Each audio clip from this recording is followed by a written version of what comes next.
El 22 de abril de 1945, en Okinawa, Japón, el sargento explorador de los marines William Manchester permanece agachado dentro de un cráter de artillería, observando cómo 400 soldados japoneses levantan defensas a apenas 300 metros. Su tarea, sencilla en teoría pero prácticamente mortal, consiste en cruzar ese terreno abierto en plena luz del día, infiltrarse tras las líneas enemigas y registrar la ubicación de su artillería. La información es vital. Las fuerzas estadounidenses preparan un gran ataque en 72 horas, y sin coordenadas precisas miles de marines podrían avanzar directamente hacia una zona de muerte. Manchester mira su reloj. 13:40. Aún quedan 4 horas de luz. El paisaje no ofrece cobertura. Solo quedan campos de caña quemada y arcilla rojiza de Okinawa. Todos los exploradores enviados en misiones similares durante la última semana han muerto o han quedado atrapados bajo fuego enemigo. La tasa de bajas para las patrullas de reconocimiento de los marines en Okinawa alcanza el 68%. Para la sección de inteligencia de la división, esta misión ya está perdida antes de comenzar. Pero Manchester carga en su mochila algo que ningún reglamento aprueba, que su oficial al mando le prohibió de manera explícita y que cualquier manual militar considera una violación a las normas de guerra. Se trata de una pequeña lata metálica con una mezcla preparada a mano en una escuela bombardeada 3 noches atrás. Dentro hay una pasta que no debería funcionar, que contradice cada principio de camuflaje enseñado por el cuerpo de marines. Lo que él ignora es que esa mezcla ilegal transformará por completo el reconocimiento militar, salvará miles de vidas en la Guerra del Pacífico y permanecerá clasificada durante 18 años. La fórmula que está a punto de probar se convertirá con el tiempo en equipamiento estándar de todas las unidades de operaciones especiales del mundo, desde los Navy LS hasta esas británico. Y los principios detrás de ella cambiarán la manera en que los ejércitos modernos entienden el ocultamiento. Pero en este momento, escondido en un cráter en Okinawa, William Manchester no es más que un joven de 22 años que abandonó la universidad, aficionado a la química, a punto de cometer lo que el cuerpo de marines definiría como un crimen de guerra. La guerra en el Pacífico arrastra un problema letal, uno que está cobrando la vida de cientos de marines. Desde el inicio de la campaña de Salto de Islas en 1943, las fuerzas estadounidenses se han enfrentado a un desafío táctico aparentemente imposible de resolver. ¿Cómo obtener información sobre las posiciones enemigas cuando el adversario puede detectarte desde una enorme distancia? El camuflaje tradicional funciona en los bosques europeos, donde los soldados pueden confundirse con el follaje verde y la tierra marrón. Pero las islas del Pacífico presentan un mosaico cambiante de colores: suelos volcánicos rojos, arena coralina blanca, roca de lava negra, vegetación tropical amarilla y verde, todo iluminado por una luz ecuatorial intensa que genera sombras duras y contrastes exagerados. La solución del cuerpo de marines ha sido enviar patrullas de reconocimiento de noche, pero las fuerzas japonesas, expertas en combate nocturno, han convertido la oscuridad en su mayor ventaja. Instalan campos de tiro entrelazados, mantienen estricta disciplina de ruido y colocan puestos de escucha extremadamente pacientes que detectan cualquier movimiento estadounidense. Las misiones nocturnas en islas como Peleliu y Iwo Jima han provocado bajas espantosas. En Peleliu, las unidades de reconocimiento de los marines perdieron el 83% de sus hombres solo en la primera semana. Realizar reconocimiento diurno parece impensable. El camuflaje estándar del cuerpo de marines, uniformes verde oliva y pintura facial en tonos verdes y marrones, resalta como una señal luminosa contra el paisaje del Pacífico. Los experimentos con colores más claros han fracasado. Los uniformes color arena sobresalen en zonas con vegetación. El blanco funciona en el coral, pero en ningún otro sitio. Las combinaciones mixtas generan un aspecto artificial que atrae disparos. Los especialistas en camuflaje militar entrenados en la Escuela de Camuflaje de Fort Benning insisten en que la solución está en mejores patrones de tela y diseños de uniformes más avanzados. Han probado docenas de variaciones. Ninguna ha tenido éxito en combate. El consenso entre los expertos es contundente: lograr reconocimiento diurno efectivo en el Pacífico es tácticamente imposible. El ojo humano detecta con demasiada facilidad el movimiento y el contraste. Según ellos, la única salida es mejorar el equipo de visión nocturna y adoptar tácticas nocturnas más agresivas. Y la urgencia es extrema. A medida que las fuerzas estadounidenses se acercan a las islas principales de Japón, la obtención de inteligencia se vuelve crítica. Okinawa es el último escalón antes de una invasión terrestre a Japón. Los defensores japoneses han tenido meses para fortalecer sus posiciones, excavar redes de túneles y preajustar su artillería para cubrir cada ruta de acceso. Sin información de reconocimiento fiable, las proyecciones de bajas estadounidenses para la invasión de Japón superan el 1.000.000 de soldados. Para abril de 1945, la situación es insostenible. Los comandantes de división del Cuerpo de Marines exigen respuestas. La respuesta oficial del Cuerpo de Intendencia es que se están desarrollando nuevos uniformes de camuflaje y estarán listos para pruebas en campo dentro de 6 a 8 meses, mucho después de que el destino de la guerra quede sellado. William Manchester nunca planeó convertirse en marine. Mucho menos imaginó que cambiaría para siempre el camuflaje militar. En 1942, era un joven de 19 años cursando su segundo año en la Universidad de Massachusetts, estudiando química con calificaciones regulares y sin una meta clara. Sus profesores lo describían como alguien con curiosidad intelectual pero poco disciplinado. Pasaba más tiempo experimentando con reveladores fotográficos caseros en su dormitorio que asistiendo a clases. Cuando ocurre el ataque a Pearl Harbor, Manchester hace lo mismo que millones de jóvenes. Se alista. Al Cuerpo de Marines no le interesa su formación en química. Necesitan infantes de marina, hombres con fusil. Manchester pasa por el entrenamiento básico en Parris Island, demuestra habilidad para el tiro y es asignado a una compañía de infantería. Lo envían al Pacífico a comienzos de 1943, participa en los combates de Guadalcanal y destaca no por actos heroicos, sino por un talento peculiar. Tiene una habilidad excepcional para no ser visto. Mientras otros marines se apelotonan, se mueven sin cuidado y atraen fuego enemigo, Manchester parece comprender de manera instintiva cómo usar el terreno, cuándo desplazarse aprovechando las recargas enemigas y cómo confundirse con el entorno. Su líder de escuadra lo nota. Para 1944, Manchester es transferido al trabajo de reconocimiento. Es bueno en su labor, pero también está frustrado. El camuflaje no funciona. Ve morir a compañeros porque se vuelven visibles contra paisajes que deberían ocultarlos. El momento decisivo llega en marzo de 1945, durante un periodo de descanso en Okinawa. Manchester observa a una mujer okinawense trabajando en un campo y percibe algo extraño. A pesar de que viste colores vivos, resulta sorprendentemente difícil de seguir con la vista. Se da cuenta de que se debe a que esos tonos, aunque brillantes, coinciden con la temperatura e intensidad de la luz del entorno. No se trata de colores oscuros o claros. Se trata de imitar la luz misma. Manchester comienza a experimentar. Ruega, presta y hasta toma prestados materiales de arte de una escuela bombardeada. Acuarelas, pasteles, arcillas. Comienza a mezclar compuestos, a probarlos contra distintos fondos, a estudiar cómo se ven bajo luz directa y en sombra. Sus compañeros marines creen que ha perdido la razón. Su sargento le dice que deje de perder el tiempo con proyectos artísticos. Pero Manchester recuerda algo de sus clases universitarias de química. El principio de metamerismo, colores que pueden verse idénticos bajo ciertas condiciones de iluminación, aunque provengan de pigmentos distintos. Si logra crear una pintura que iguale la reflectancia espectral del terreno de Okinawa bajo luz tropical, podría conseguir algo que ningún camuflaje militar ha logrado jamás: una integración visual real con el ambiente. Manchester instala su improvisado laboratorio en una escuela destruida, a unos 5 kilómetros de frente. Su equipo consiste en acuarelas obtenidas sin permiso, arcilla local, carbón de edificios incendiados, polvo de arroz de suministros abandonados y grasa animal extraída de raciones.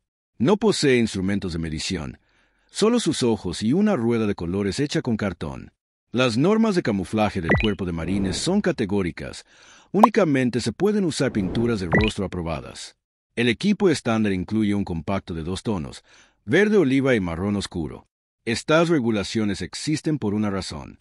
En la Primera Guerra Mundial, algunos soldados usaron camuflajes no autorizados con compuestos tóxicos. Otros emplearon materiales que reflejaban luz infrarroja, exponiéndolos a la visión nocturna enemiga. Las reglas son claras. Usar materiales de camuflaje no aprobados constituye una violación del artículo 92 del Código Uniforme de Justicia Militar. A Manchester eso no le importa.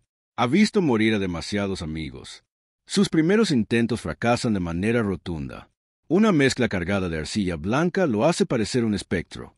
Una receta basada en arcilla roja funciona sobre terreno desnudo, pero resalta de inmediato en zonas con vegetación. Identifica el problema: Está intentando igualar colores específicos, cuando en realidad debería estar igualando valores de luz y temperatura de color. El avance decisivo llega el 19 de abril de 1945. Manchester crea una base con polvo de arroz mezclado con grasa derretida y luego añade cantidades cuidadosamente calculadas de arcilla roja okinawense, carbón y un pigmento amarillo extraído de flores locales. El resultado es un tono extraño, una mezcla entre beige, gris y rosado que parece incorrecto dentro de la escuela destruida, pero que a probarla fuera parece vibrar visualmente. No es claro ni oscuro, ni cálido ni frío. Es ópticamente desconcertante. Se lo aplica en patrones irregulares que desdibujan los rasgos del rostro. Luego camina hacia un campo abierto y pide a otro marine que lo observe desde 200 metros. El informe es impactante. Manchester es visible cuando se mueve, pero cuando permanece quieto parece desvanecerse en el fondo, incluso bajo luz directa.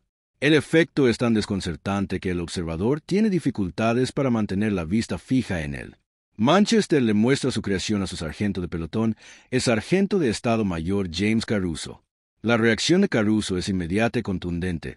Eso es totalmente ilegal. No puedes usar materiales no autorizados en tu cara. ¿Y si es tóxico? ¿Y si te capturan y los japoneses piensan que estamos usando armas químicas? Esto te puede llevar a una corte marcial. Manchester, deshazte de eso ahora mismo. Pero Caruso no le ordena a Manchester destruir la mezcla.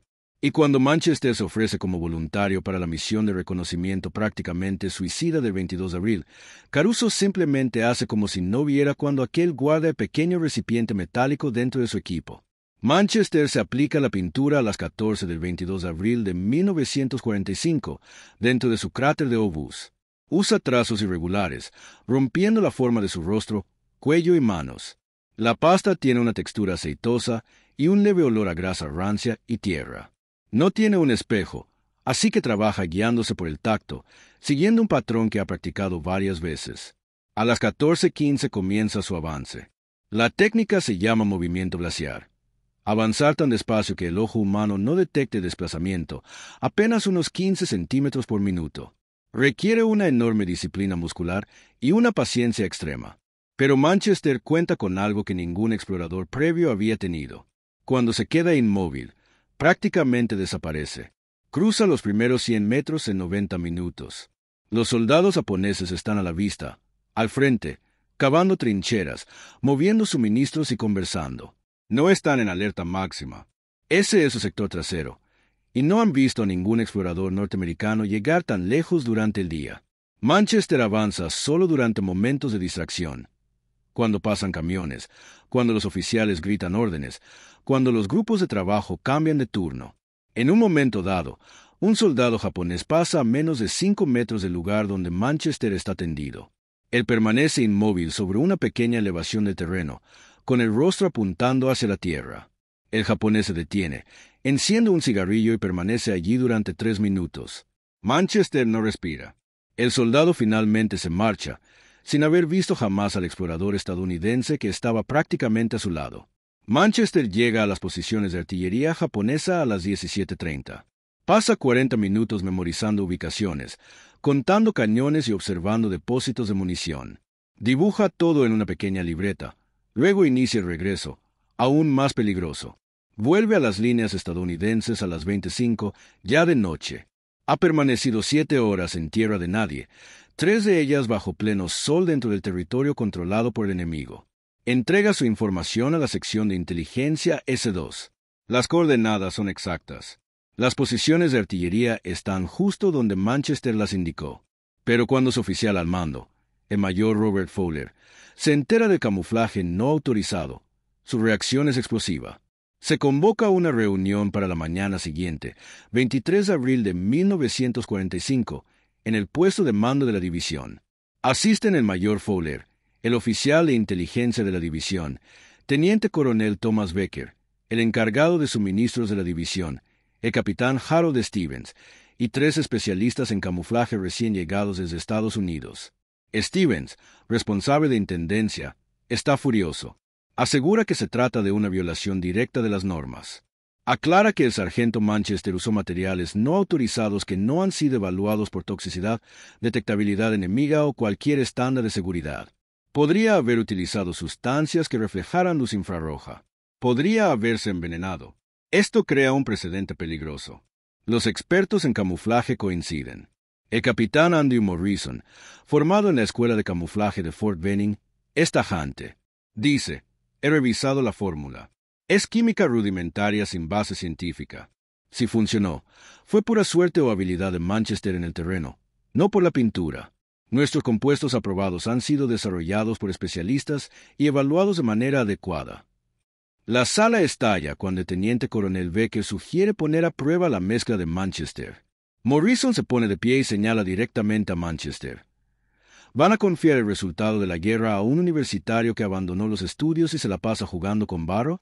Tenemos especialistas entrenados, materiales aprobados y procedimientos establecidos. Este tipo de improvisaciones de vaquero es lo que hace que los hombres terminen muertos. El mayor Fowler queda atrapado entre el reglamento y los resultados. La información proporcionada por Manchester ya se usó para ejecutar un ataque de artillería exitoso. 16 piezas japonesas fueron destruidas, pero aprobar el uso de un camuflaje prohibido podría exponerlo a acusaciones de negligencia en el cumplimiento del deber. El debate se prolonga durante 90 minutos. Entonces, entre el comandante de la división, el mayor general Lemuel Shepard Jr. Shepard tiene fama de ser un líder poco convencional que prioriza los resultados por encima del procedimiento. Escucha ambas posturas durante 10 minutos y luego toma su decisión. Vamos a probarlo de manera adecuada. Capitán Morrison, usted diseñará una prueba controlada utilizando el camuflaje estándar y la fórmula del sargento Manchester. Usaremos observadores entrenados, distancias medidas y tiempos específicos. Si la pintura de Manchester funciona, la adoptamos. Si no, enfrentará una corte marcial por romper las reglas. Tendremos los resultados en 48 horas. La prueba se lleva a cabo el 25 de abril de 1945 en un campo de entrenamiento detrás de las líneas estadounidenses. El protocolo es estricto. 12 observadores marines, todos exploradores capacitados, ubicados entre 100 y 500 metros. Los participantes caminarán sobre el terreno típico de Okinawa, arcilla rojiza, vegetación quemada, afloramientos de coral, bajo luz solar directa. Se seleccionan 4 marines como sujetos de prueba. 2 utilizan el camuflaje reglamentario del Cuerpo de Marines, uniforme verde oliva y pintura facial autorizada. Los otros 2 usan la mezcla de Manchester aplicada con los patrones irregulares que él desarrolló. Los observadores no saben quién lleva qué camuflaje. Los resultados se registran en documentos oficiales del Cuerpo de Marines, hoy desclasificados. A 100 metros, los observadores detectan a los 4 sujetos en menos de 30 segundos cuando están en movimiento. Pero cuando permanecen inmóviles, la diferencia es abrumadora. Los marines con camuflaje estándar son identificados en un promedio de 12 segundos. Los que llevan el camuflaje de Manchester tardan en promedio 47 segundos en ser detectados, y 3 observadores ni siquiera logran localizarlos dentro del límite de 2 minutos. A 300 metros, la distancia crucial para la mayoría de misiones de reconocimiento, los resultados son aún más impresionantes. Los sujetos con camuflaje convencional suelen ser detectados en un promedio de 8 segundos cuando permanecen quietos. En cambio, las personas usando el camuflaje de Manchester tardan alrededor de 2 minutos y 18 segundos en ser identificadas. 5 de los 12 observadores ni siquiera logran distinguirlos. El capitán Morrison, especialista en camuflaje, queda completamente asombrado. Solicita de inmediato que se realicen más pruebas. Durante los 3 días siguientes, la fórmula es evaluada con distintas condiciones de luz, frente a múltiples tipos de entornos y con diversos estilos de aplicación. Los resultados se repiten una y otra vez. La creación de Manchester ofrece entre 3 y 4 veces más efectividad en ocultamiento que el camuflaje estándar del Cuerpo de Marines. Se analiza la composición química. Lo que Manchester ha conseguido de forma accidental es una pintura que no solo coincide con el color, sino también con las propiedades de reflexión lumínica del terreno en Okinawa. La base de polvo de arroz dispersa la luz en lugar de devolverla de forma intensa. Los pigmentos combinados generan un tono que cambia según el ángulo de visión y la iluminación, un fenómeno conocido como metamerismo. El patrón irregular de aplicación interrumpe la capacidad del ojo para reconocer un rostro. El efecto final es lo que los expertos en camuflaje modernos llaman ruido visual. El observador percibe que algo está presente, pero no consigue interpretarlo como una figura humana reconocible. El 30 de abril de 1945, el mayor general Shepard autoriza la producción inmediata y la distribución del invento de Manchester a todas las unidades de reconocimiento. El cuerpo de intendencia recibe la orden de estudiar la fórmula y fabricarla a gran escala. Manchester es ascendido a sargento de Estado Mayor y se le asigna la tarea de entrenar a otros exploradores en las técnicas de aplicación. Los resultados en combate aparecen de inmediato y son contundentes. Antes de usar el camuflaje de Manchester, las patrullas de reconocimiento de los marines en Okinawa sufrían un índice de bajas del 68%. Tras su adopción, esa tasa desciende a 23%, una reducción de 45 puntos porcentuales. Durante las 6 semanas entre el 1 de mayo y el 15 de junio de 1945, las unidades de reconocimiento de los marines que emplean el nuevo camuflaje completan 147 misiones diurnas que antes habrían considerado imposibles. La información obtenida permite destruir más de 300 posiciones de artillería japonesa, salvando unas 2.000 vidas estadounidenses. El enemigo lo nota. Un informe de inteligencia japonés capturado en mayo de 1945 y hallado después de la guerra describe a los exploradores estadounidenses como espectros que surgen de la nada. Un oficial de artillería japonés, el capitán Takashi Yamamoto, escribe en su diario el 18 de mayo de 1945, «Los exploradores americanos ahora se mueven a plena luz del día dentro de nuestras líneas. Nuestros centinelas no detectan nada hasta que ya es demasiado tarde. Esta nueva técnica resulta más aterradora que su artillería». El 3 de junio de 1945, una operación demuestra por completo el potencial de la fórmula. El sargento de Estado Mayor Manchester y el cabo David Chen reciben la misión de cruzar las líneas japonesas cerca del castillo Suri para confirmar informes sobre un búnker de mando. Aplican el camuflaje al amanecer y comienzan su avance a las 0600 horas. Durante las siguientes 8 horas recorren 12.200 yardas de terreno disputado, pasando en varias ocasiones a menos de 50 yardas de posiciones japonesas. Localizan el búnker, contabilizan al personal y determinan que se trata de un cuartel general de batallón. Regresan con información que permite un ataque de artillería directo, eliminando al comandante del batallón japonés y a su personal. Chen explica la experiencia tiempo después. Íbamos en plena luz del día, a veces tan cerca que podíamos haberles hablado. Nos miraban directamente y no veían nada. Era como ser invisibles. Sin esa pintura, no habríamos sobrevivido ni los primeros 100 metros. La fórmula es perfeccionada y estandarizada. El cuerpo de intendencia la produce en latas de 2 onzas con instrucciones de uso. Para julio de 1945, ya se está distribuyendo las unidades de reconocimiento de los marines en toda la región del Pacífico. Existen planes para entregarla a toda la infantería en la inminente invasión de Japón.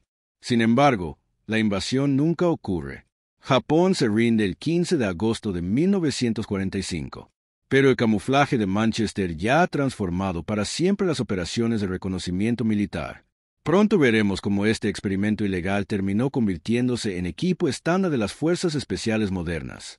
Pero antes, suscripciones, me gusta, campanita o mensaje del segundo patrocinador. Las cifras hablan por sí solas. Entre el 1 de mayo y el 15 de agosto de 1945, la fórmula de Manchester se utiliza en 284 misiones de reconocimiento en Okinawa y las islas cercanas. Las tasas de bajas en estas operaciones promedian un 21%, frente al 68% que registraban las misiones con camuflaje convencional. La información recopilada permite destruir más de 800 posiciones enemigas y salva alrededor de 3.500 vidas estadounidenses. Tras la guerra, la fórmula permanece clasificada. El ejército estadounidense continúa mejorándola, probándola en todo tipo de entornos: montañas coreanas, selvas vietnamitas, desiertos de Medio Oriente. El principio básico que Manchester descubrió: igualar las propiedades de reflexión de la luz en lugar de imitar solo el color, se convierte en la base de la ciencia moderna del camuflaje. En 1963, la fórmula se desclasifica y se publica en revistas militares. Para entonces ya ha evolucionado en una familia de compuestos diseñados para distintos terrenos y condiciones de iluminación. El SAS británico adopta formulaciones similares en la década de 1960. Las fuerzas especiales israelíes crean su propia versión para operaciones en el desierto. Los Spetsnaz soviéticos desarrollan una variante para condiciones árticas. Los descendientes modernos de la fórmula de Manchester son utilizados hoy por todas las unidades de operaciones especiales del mundo. La pintura facial de los Navy SEAL, la crema de camuflaje del SAS británico y los compuestos de ocultamiento de Delta Force trazan su origen hasta aquella mezcla improvisada en una escuela de Okinawa en abril de 1945. En 1987, un historiador del Cuerpo de Marines localiza a William Manchester para un proyecto de historia oral. Manchester, para entonces un profesor respetado y un autor reconocido, muestra reticencia a hablar sobre sus innovaciones en tiempos de guerra. Cuando lo presionan sobre su aporte a camuflaje militar, responde: «Solo mezclé tierra y pintura porque no quería morir. No soy un héroe. Los verdaderos héroes fueron los hombres que lo usaron y aún así no regresaron». Pero uno de esos hombres piensa diferente.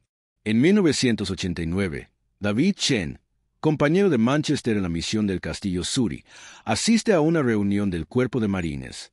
Encuentra a Manchester entre la multitud y le dice, de manera sencilla: «Gracias a ti, yo pude volver a casa. Gracias a ti conocí a la mujer con la que me casé, crié a mis hijos y viví la vida que tuve. Tú me salvaste, Bill. Nos salvaste a cientos de nosotros». La historia oficial del Cuerpo de Marines atribuye a la fórmula de Manchester la reducción del 66% de las bajas en las misiones de reconocimiento durante los últimos meses de la guerra en el Pacífico. El Cuerpo de Intendencia calcula que evitó entre 3.000 y 5.000 muertes de soldados estadounidenses. Los historiadores militares actuales sostienen que la cifra real es aún mayor, ya que la información obtenida gracias a camuflaje impidió innumerables emboscadas y ataques de artillería. Manchester jamás buscó ser reconocido por su invento. Rechazó medallas, se negó a conceder entrevistas y pidió que su participación permaneciera clasificada mucho tiempo después de terminada la guerra. Cuando finalmente el Cuerpo de Marines publicó el relato completo en 1995, le preguntaron a Manchester por qué había sido tan reacio a hablar de su aporte. Su respuesta reflejó la humildad de toda una generación. «Nunca intenté cambiar el mundo.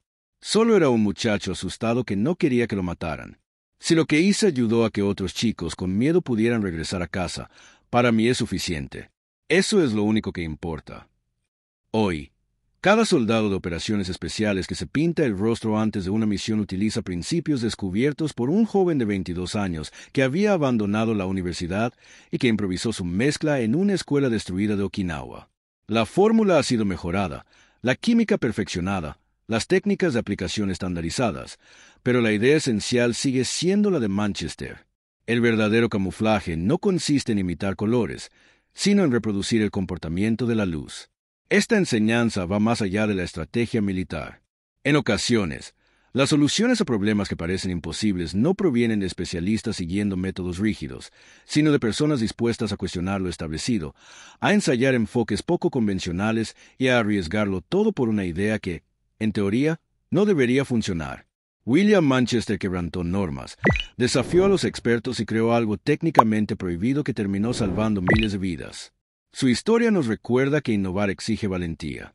No solo el coraje de enfrentar el fuego enemigo, sino también el de desafiar las creencias tradicionales cuando hay vidas en juego. La próxima vez que alguien te asegure que algo no se puede hacer, recuerda al sargento de los marines que demostró que es posible avanzar frente a 400 soldados enemigos a plena luz del día, si te atreves a replantear lo que significa ser invisible.